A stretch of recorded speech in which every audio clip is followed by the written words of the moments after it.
All right, we're going to we're going to start show 928. 928 weeks I've served you. We're going to start it with the sky mirror.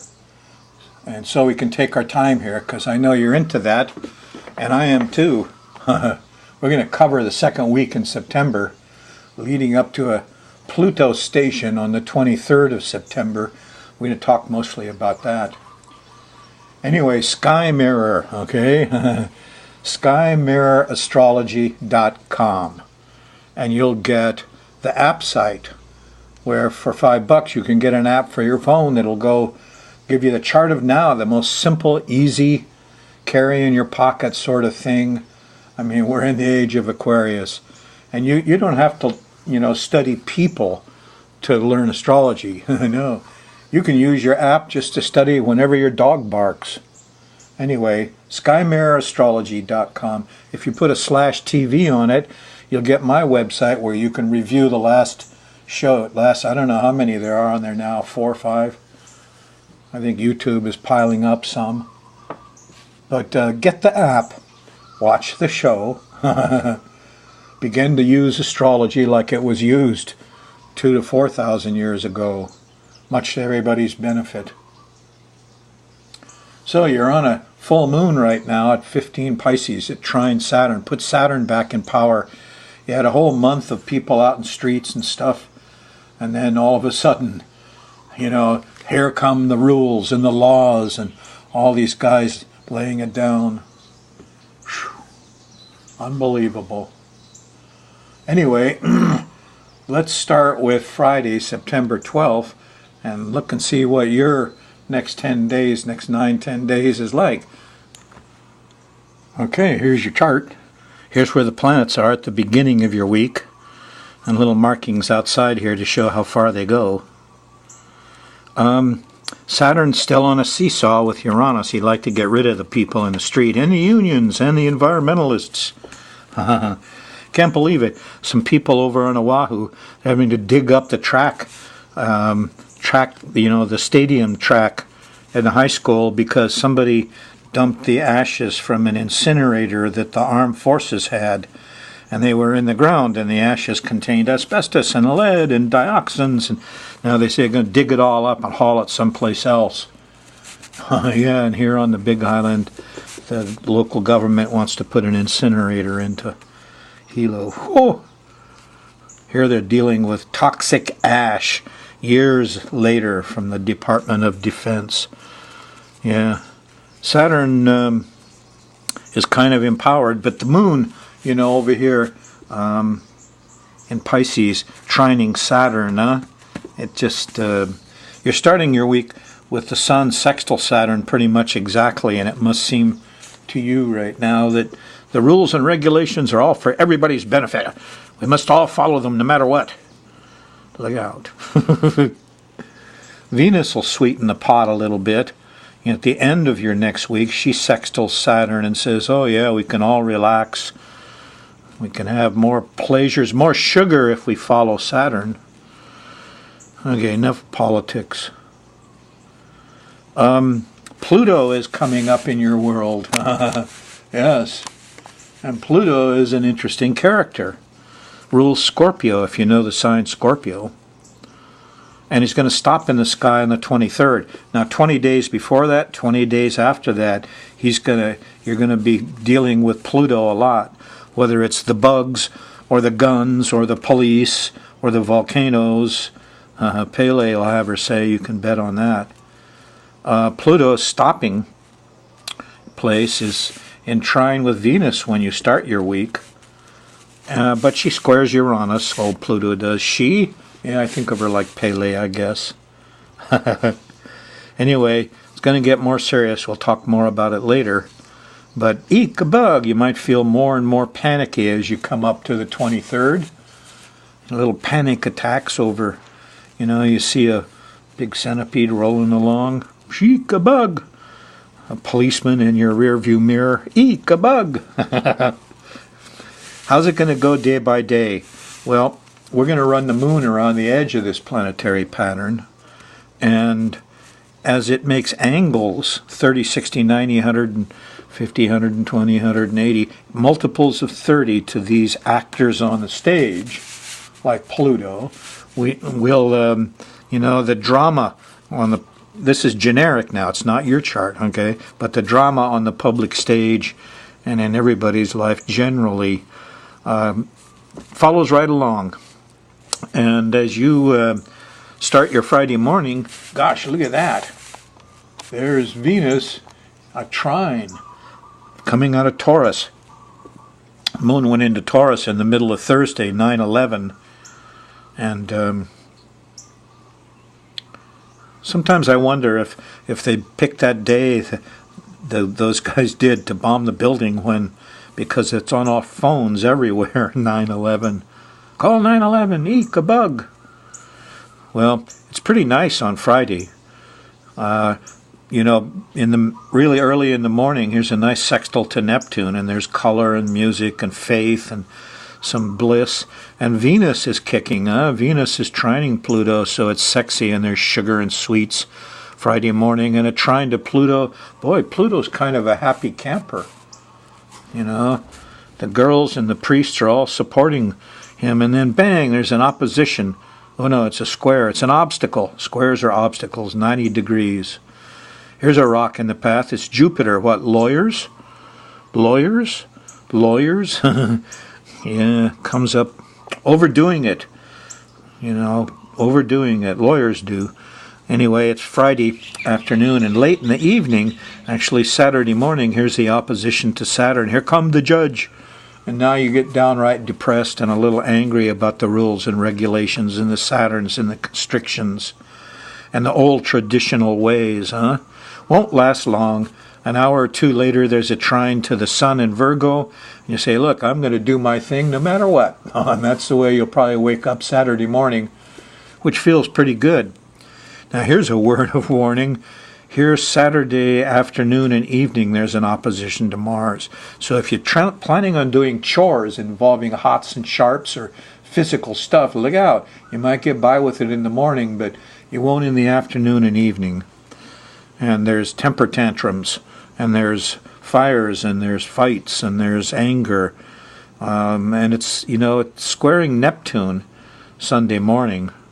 It upsets your peace and quiet, and you can't listen to music, and gosh, is this all for religious purposes, it looks like, because here's fighting and here's religion.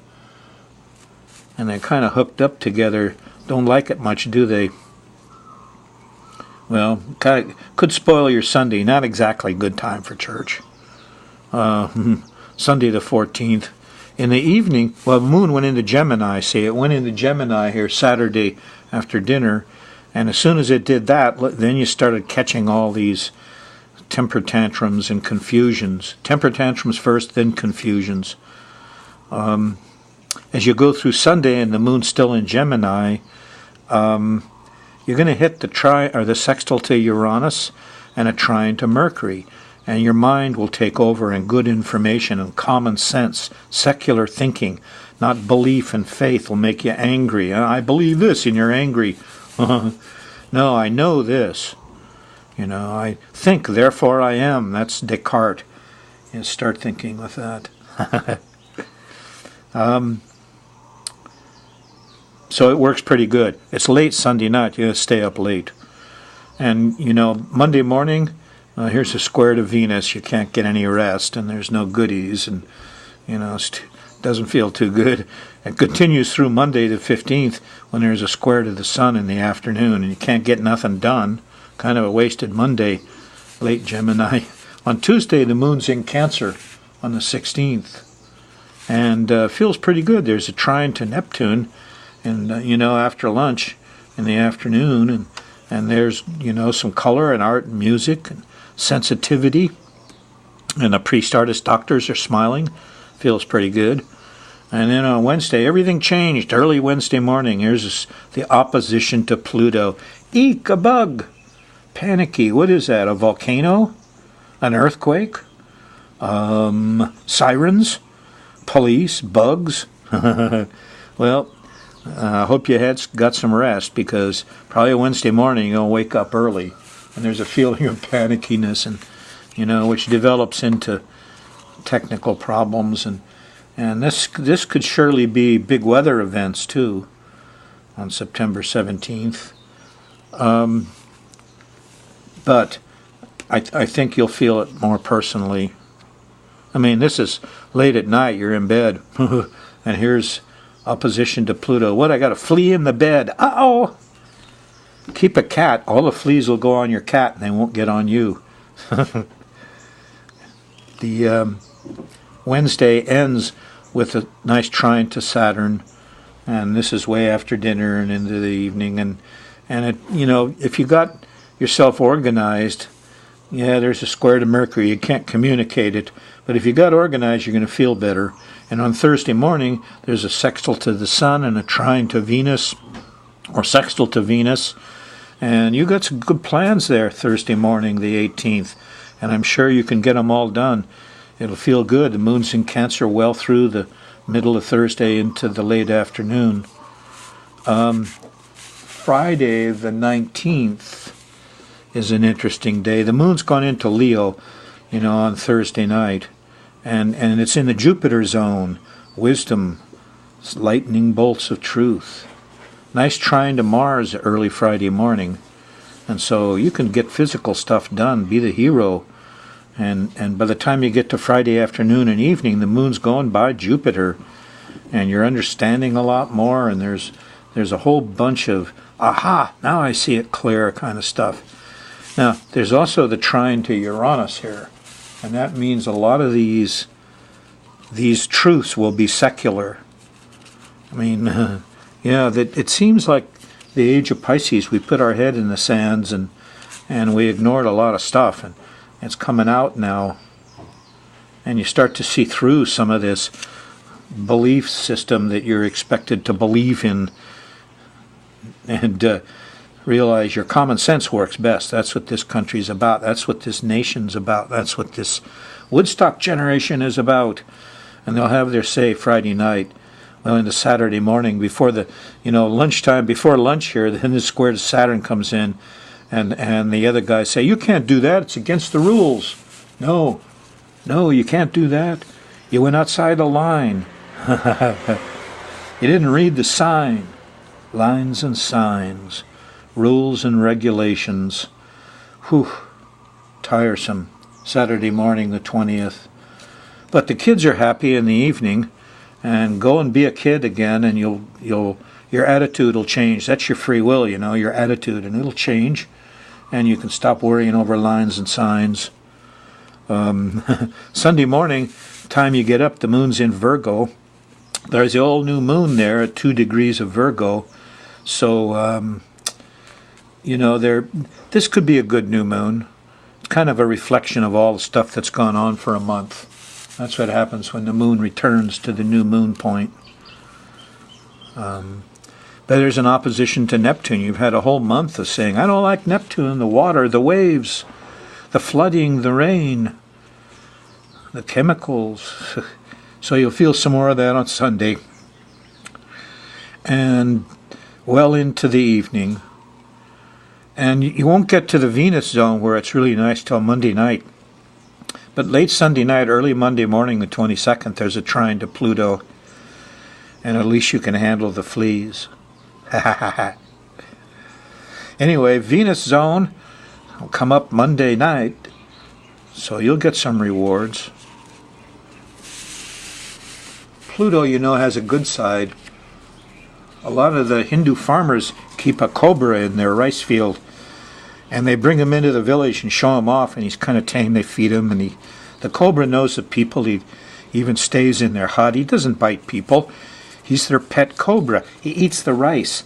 He eats the rats and the mice that eat the guy's rice. So he keeps the snake out there in the field. Did you know that's what snake charming is all about? A useful way to use Pluto. I have a little a wasp about this long that comes in the house tracking big cane spiders. He's a beautiful wasp, blue-green, iridescent, and he goes around like a little bloodhound with his nose to the ground, And every place the cane spider went during the night, the little wasp follows him till he tracks him down and disposes of him. So I always congratulate the little wasp and make him feel good. There's useful things to Pluto. Pele gives us land and fertilizer, yes, with her Vogue, and she's very useful. Isn't just destruction. Policemen could be useful too, believe it or not.